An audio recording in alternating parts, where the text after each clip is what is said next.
Mwanzo 3:1 tunaona kwamba shetani, Adamu anashirikiana na shetani.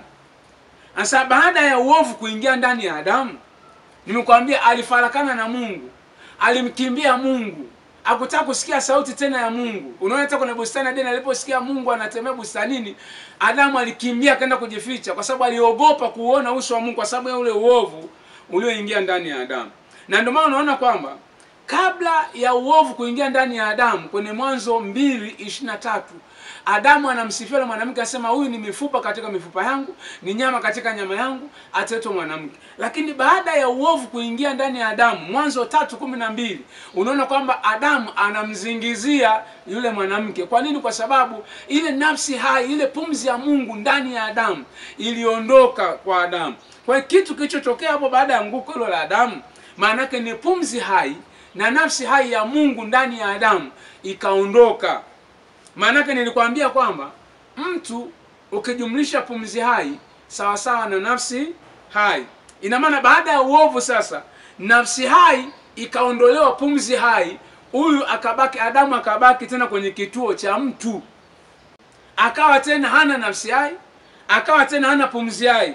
Ina maana akabaki tena kwenye kituo cha mavumbi. Na Mwanzo 3:19, wewe nikusomea hapa. Mwanzo 3:19,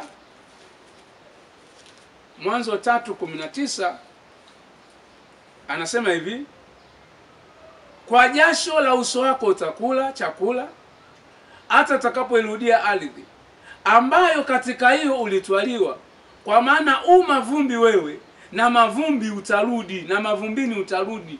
Kwa hiyo ina maana baada ya uasi tu wa Adamu, Mungu anamwambia ni mavumbi nilikutoa na mavumbini utarudi.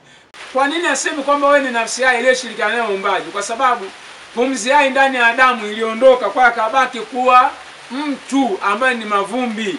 Na ndio maana sasa tunapozungumza kwa habari ya mtu manake ni yule asiye na roho ya Mungu ndani yake. Mtu ni yule asiye na roho ya Mungu ndani yake.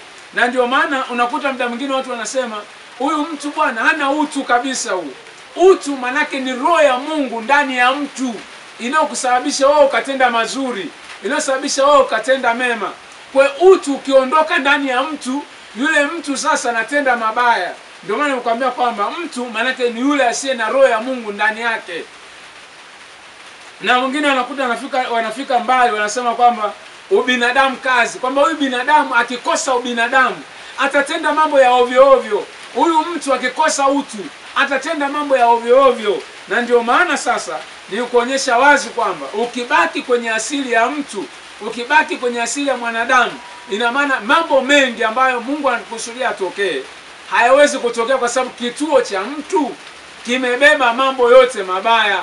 Kituo cha mtu kimebeba laana, kituo cha mtu kimebeba manunguniko, kituo cha mtu kimebeba kutokufanikiwa, kituo cha mtu kimebeba kufanikiwa kwa njia za kutegemea uganga na uchawi. Iko ndio kituo cha mtu.